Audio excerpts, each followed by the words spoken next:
From CBS 47 and Fox 30, it's time for This Week in the 904.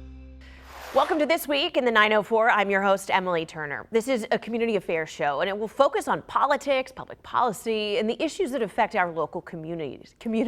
And joining us today is former Jacksonville Mayor Lenny Curry. Thanks for joining us. I appreciate you taking the time. It's good to be back. Yeah, I know, right? Back in the spotlight, but out of office. So we had you in on election night, and we kind of talked about this a little bit. Why don't we start with the big picture with Jacksonville's relationship with the current presidential administration? Can you set the stage for folks who may not know the inside players? Yeah, of course. At the very top of the org chart, right here from Jacksonville, from Ponte Vedra, Susie Wiles is President Trump's chief of staff, and she ran the presidential campaign this time. Back in 2016, she ran the Florida campaign. And so arguably she's the second most powerful person in the world as the president's chief of staff in the day-to-day interaction with him. And Susie's got a long storied history in Jacksonville. She actually was the first female chief of staff for the city of Jacksonville under John Delaney many years ago, and has been active in local Jacksonville and statewide politics for many, many years and decades. So that's good for our city. Additionally, you have Mike Waltz, who's from the area in the national security. He was a congressman. Another person I know from the area. I remember when he thought about running for Congress the first time, I was in office as mayor, and he came to visit with me to talk, just to have a conversation about thinking about running. What do you think? And now I look and I think, wow, now he's in Trump's administration and national security advisor.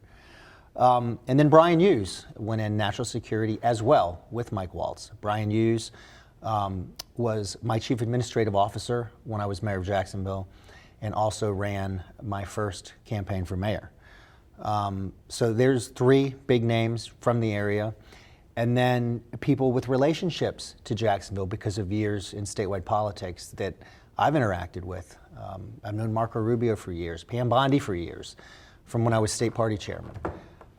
So it's all one big connection to Florida and ultimately Jacksonville. Well, and so it sounds on its surface like this is going to be fantastic. Jacksonville's going to get whatever it wants, but there's some complicated relationships there. You know, and namely, one of the issues is when it comes to a very red situation at the federal level, Jacksonville is blue. Does that play a part? You think that will make a difference? That we have a Democrat in the mayor's seat right now? Look, I mean, I've been in that seat, and regardless which party's in office, as the mayor and whoever you've hired to do your lobbying for you, you better be doing a good job working on relationships, because everything's about relationships. So that's going to be up to them, as it would be with any administration, to navigate and make the case for what Jacksonville needs. I know that as the chief of staff, Susie cares deeply about this community and is going to want what's right for it. But that, again, this mayoral administration is going to have to figure out and navigate their way through. And it's interesting because on some of these things, you know, whether it's a federal contract or it's funding for a project, people at the very top will be intimately aware, like, oh, okay, you want this bridge? I know where this bridge goes. You want this contract? I know where the Skyway goes or doesn't go or whatever. And so it's almost like being familiar with the projects can be a double-edged sword. That's true. I think it's good. Ultimately, I think it's good. But also, you'll have to remember, so look, President Trump is rolling out policies that he campaigned on. Some of those policies have been criticized in the campaign by the current administration.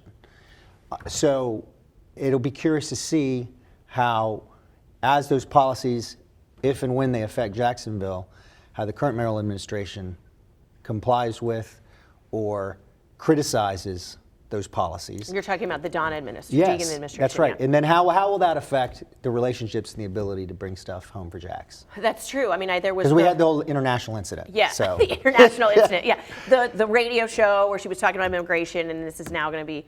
That's a good point. I mean, that remains to be seen. We know JSO has come forward to talk about that, but I don't know actually if the mayor has come forward to talk about that at all. Do you know? I don't know, but I could foresee they ought to be ready for this.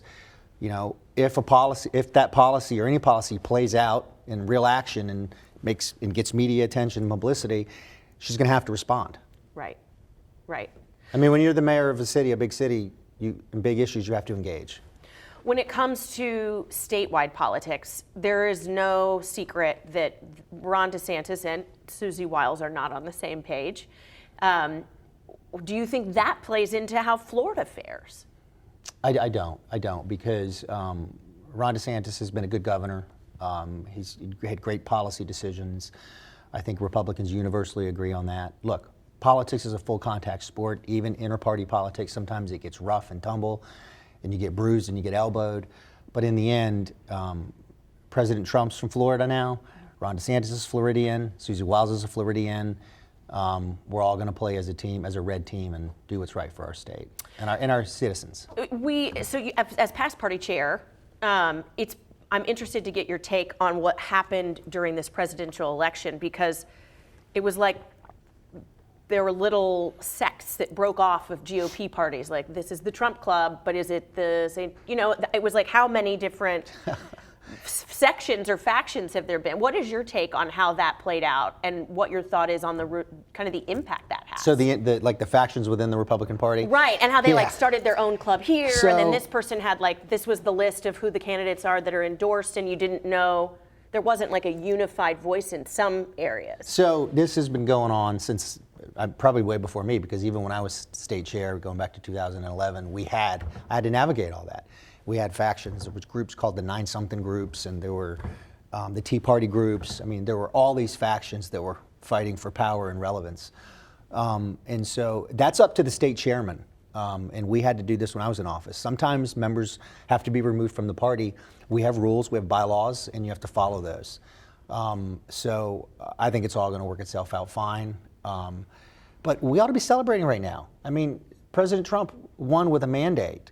And so within the party, you can't agree on 100% of everything. So I think the factions are going to work themselves out. What's your thought on the current legislative session? And it used to be that DeSantis had a lot of power. People weren't going to go against him. We've seen that shift with this special session. What is your thought on where that goes and how that might play into what he gets done or doesn't get done? I think he'll still be a very effective governor. But we also have historically had, the Florida legislature has been incredibly, from an operating body compared to others around the country, the Speaker of the House is a very powerful position. And we've seen that exercised recently. But I think Governor Ron DeSantis is going to continue to be effective. This recent issue that they had, the latest I saw, they're working it out. So I expect, again, Republicans to be able to celebrate and say, we have supermajorities in the state of Florida, we have the governor's office, we have cabinet positions, and I expect that to continue. If I were a Democrat, the Democratic Party is broken. And I mean, it was broken when I was state chairman many years ago. It's even more broken now, if that's possible. Well, there's much more to cover, and we're going to talk more local politics when we come back, as well as some of the things that are happening within our city. Hits, runs, and errors with former Mayor Lenny Curry. Stick around. We'll be right back. From CBS 47 and Fox 30, you're watching This Week in the 904. Welcome back to This Week in the 904. I'm your host, Emily Turner. Joining us today is former Mayor Lenny Curry, former Mayor of Jacksonville. Why don't we talk, let's move from the national and state level down to Jacksonville and some of the nitty-gritty that's happening at City Hall. One of which, I guess nitty-gritty is applicable, trash and solid waste.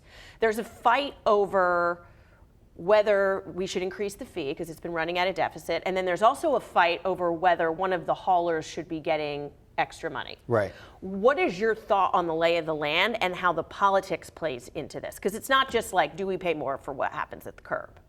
Correct. Well, I think big picture what's really happening is the city is potentially looking at some pretty tight budgets in the years ahead.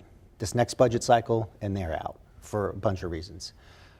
So I think by trying to raise the garbage fee, it's trying to plug another hole in the general fund so they have money to spend there.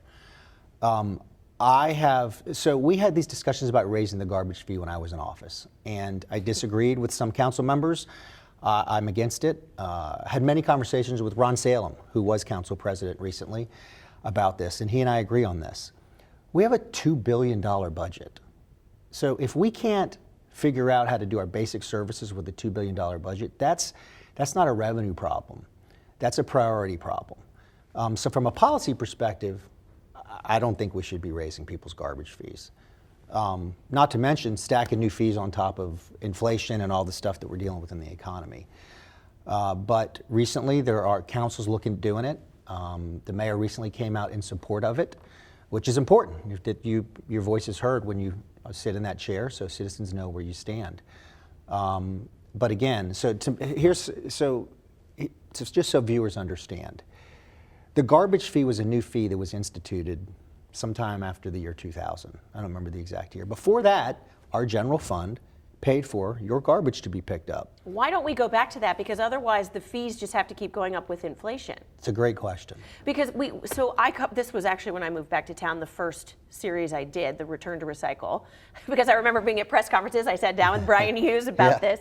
And what viewers maybe need to understand is the fees go into this pot, but that pot doesn't cover how much it costs to provide the service. So then you have to borrow from the general fund, but because of the agreement with the beaches, they're not getting those services. You ultimately have to pay the general fund back. So it's like this complicated moving money between different pockets. And it's not real debt. I mean, Right, it's like if you pull money out of your savings account and put it in your checking account to pay for something, and you say, oh, I owe the savings account money, it's not like you owe a third-party debt. So this whole discussion about the city's incurring debt for garbage pickup is just simply not true.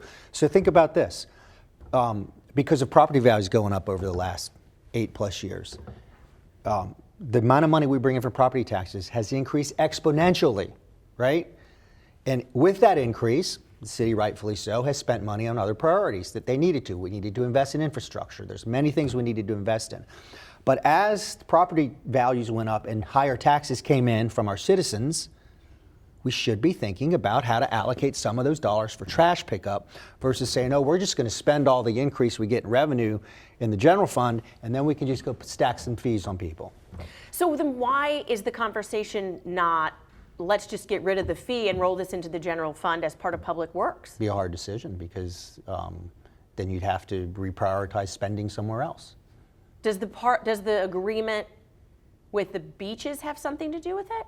Because they don't get, like beaches and Baldwin don't use City of Jacksonville and the haulers. I mean, I don't know if that interlocal agreement, I don't know if that's the genesis from consolidation, which is the 1960s, or if that was an amendment that happened when they instituted the garbage fee. But no, in the end, this is a debate and a policy issue that's been created on the inside. We managed to continue to pick up people's garbage when I was in office without increasing the garbage fee. And there were people that kept saying, you got to increase the garbage fee because you're borrowing from the general fund. I'm not borrowing from anything. I'm moving money from existing tax dollars that citizens have paid in to pay for garbage services. Now, what is your thought on then this Meridian deal? Because City of Jacksonville provides pickup inside the old city limits. Outside of that's divided between 3 different haulers based on where they are. And they just did rate renewals, and we're getting real in the weeds on trash, but like, you're welcome, happy Sunday morning. But Meridian's one of the most important services. If the trash isn't picked up, it is a real problem. You're upset. Yes, exactly. And you should be. I missed my pickup the other day, and I was like, no, it's got dirty diapers in it. And so the Meridian has now come back. They were the most recent to sign their contract, not necessarily do a rate renewal, but they're asking for millions more. I can't remember the exact number. There's been this back and forth, like tit for tat power play between council and the mayor's office on this. Yeah. Look, when you're the mayor and the mayor's team, you have to make decisions of what fights you want to fight and which fights you don't. And that's a decision that's made by whichever administration is. So this happened when I was in office with one of the trash haulers. We had in contract what we were going to pay them. The city council, through their own legislative process, decided to pay them more, and we just let it go. We said, okay, they did their legislative process. We're going to sign it and move on. We didn't do that with everything. So again, I don't. It's up. Mayor has to pick what fights she wants to be in and which fights she doesn't want to be in. This is clearly one they want to be in. Well, and it's playing itself out very publicly, and It looks like there's going to be court battle. I mean, we're going to be hearing about this one for a while. Well, and there's more to it, and I want to get into that. We've got to go to break, but let's put a pin in it because I think there's a proxy war for a power struggle there. So we're going to get into that when we come back, so make sure you stick around. From CBS 47 and Fox 30, you're watching This Week in the 904. Welcome back to This Week in the 904. Joining us today is former Jacksonville Mayor Lenny Curry. So we dropped off with this trash debate, but there's at play, it seems, a proxy war for power between the executive branch and the legislative branch. The Office of General Counsel issued a statement after this back and forth with the veto saying, no, you can't do that. Does that curb council's power against the executive branch? I think the council, members of council believe that. They do believe that. But this has been going on since day one. When this general counsel came into office, they had a big fight over the opinion on monuments. And did the council, was that opinion correct? Do you have the authority to do and say that? And now we're having the same debate and argument again. So yeah, I think this power struggle continues. And I think what council is ultimately asking, so the general counsel, the attorney for the city, represents the entire consolidated government. That's how our charter says. I think council's asking the question now, is this general counsel acting as the mayor's lawyer or the city's lawyer, which would also be the city council's lawyer? Interesting. It's a fair question. Do we know? Well, the answer under the charter is it's the attorney for everybody. Right. I mean, the city council is a client, the mayor is a client, all the independent agencies are clients as well. Well, and then another example that happened with regard to that is that the mayor's office just issued a change that if a council member needs to call somebody to try and get something done on behalf of a constituent, they've changed the process. There are more hoops to jump through. It's a whole complicated thing. You can watch the story on our website. But then the question becomes, does that also hobble council members to get things done? Like, does Public Works work for the executive branch, or do they work for council or consolidated government? How's that work? It certainly works for the executive branch, and that's how our government's set up. The council legislates, the executive branch, the mayor, and the people in those departments, Public Works, for example, carry out the work under the direction of the executive branch, which is ultimately the mayor. But I found when I was in office, so before I was elected, when I ran, the mayor before me, they were always fighting with city council. There was always fights and arguments playing out in the news and very publicly. Fights with the departments, council was trying to get, same stuff we're seeing right now. And one of the things I campaigned on is we're gonna have good working relationships with our council. And you just have to put in the effort to do that. You're not always going to agree. Well, it also helps that you were Republican and council was Republican, whereas Alvin Brown and Donna Deegan are both Democrats on the opposite side of the aisle, too. Yeah, yes, but you can still spend time together. You can still have your staff build relationships with council. In my view, look, you don't want a council person directing the director of public works what to do. But I don't think it's unreasonable for a council person that gets requests from a constituent to make sure that Public Works knows that we've got this request and we've got this problem. By the same token, council member also ought to let the executive branch know, hey, giving you a heads up, we have this issue. We've let Public Works or whatever department know. Understanding that it is the executive branch's prerogative to carry out the duties of those departments. Do you miss the office? I don't miss the day-to-day ribbon cuttings, speeches. Pomp and circumstance. That just wasn't. Everybody likes different things in whatever job they're in. I miss the big decisions. I love the big crises, the stress, the pressure. I do miss that. Yeah, that's like getting out of news is that same thing. It's like I need a deadline. I need the stress of something like that. I mean, would you go back into politics? It would have to be right. I mean, Here's what I don't do. Many people want to be in politics. They know that. When their term's up, they're looking for the next office. I don't wake up in the morning thinking I have to be in elected office. If the right thing opened, and it would have to be the right thing, I would consider it. But right now, I considered Congress when I was in office. I almost resigned to run for the seat that Aaron Bean's in now. Yeah, and I had leadership in Washington, D.C. calling me, telling me they would support me if I wanted to run for the seat. And I went to bed in an evening and had discussed it with the family, and I was in. I'm like, I'm going. I'm running. I woke up the next morning and I said to my wife, Molly, it just isn't right time for me. Kids in high school, so this wouldn't be the right time right now. I still have Two of my daughters are still, I have a senior in high school, a sophomore in high school, and a freshman that's in college. So my sophomore in high school, maybe in a couple years, if the right thing opened, the adrenaline would get me and I'd get back in. Yeah. In the meantime, you're still dabbling in politics in some way. Kind of for folks who would wonder what you've been up to since you've left office, why don't you tell them? Yeah, so I'm involved. I'm doing government consulting, but part of that is I'm helping raise money for federal candidates, local candidates, statewide candidates. So very involved and engaged with people that are in office right now in our state and our city and federally, and that are going to be running for office. Are you done with the party element? You ran Florida RPOF. You're like, that's check that box. I'm done. I think so. I mean, if you never say, look, I'm not going back to chairman. So just be clear about that. But if I've got years of experience, if the party needed help with something and someone called me and said, hey, can you help with this issue, this one-off, I'm always going to help, whether it be the party or the cause or the mission. Well, your sure. timing times out to when the executive branch of Florida will be leaving office. That's going to be a big primary, and I'm going to have friends in that race. So. Yeah. All right. Well, any lasting thoughts for the folks at home who are watching? It's good to be back talking to folks on television again. It's been a while. It's nice to be back. It is nice to not be in the news every day. I don't have to worry about Google alerts in the morning. I don't have to wake up to my public affairs officer, my friend Katie Wiles, now she's my friend, she ran my public affairs office, texting me, what did you tweet last night? What did you say yesterday?